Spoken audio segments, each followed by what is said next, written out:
নমস্কার বন্ধুরা, বং next study চ্যানেলে সবাইকে স্বাগতম। আজকে আমরা যেই বিষয় নিয়ে কথা বলবো সেটি হলো SBI clerk admit card download. তোমরা জানো ইতিমধ্যে কিন্তু এসবিআই ক্লার্কের পরীক্ষা কিন্তু চলছে। এই ভিডিওটা শুধুমাত্র তাদের জন্য যারা এখনও এসবিআইয়ের ই কল লেটারটা ডাউনলোড করেনি। তো তোমরা বাড়িতে বসেই খুবই সহজভাবে কিন্তু ই কল লেটারটি ডাউনলোড করতে পারবে।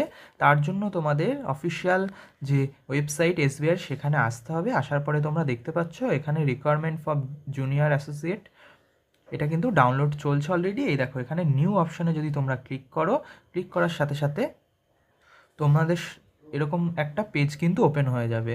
সেখানে দেখো ক্যান্ডিডেটস লগইনস বলে অপশান আছে সাইডে। তো এখানে ইংলিশে তোমরা ক্লিক করবে। ক্লিক করার পরে যার যেটা রেজিস্ট্রেশন নাম্বার আছে এসবিআইয়ের, আর তোমাদের যে ডেট অফ বার্থ বা পাসওয়ার্ডটা দেওয়া আছে সেটা, আর ক্যাপচা কোড ইউজ করে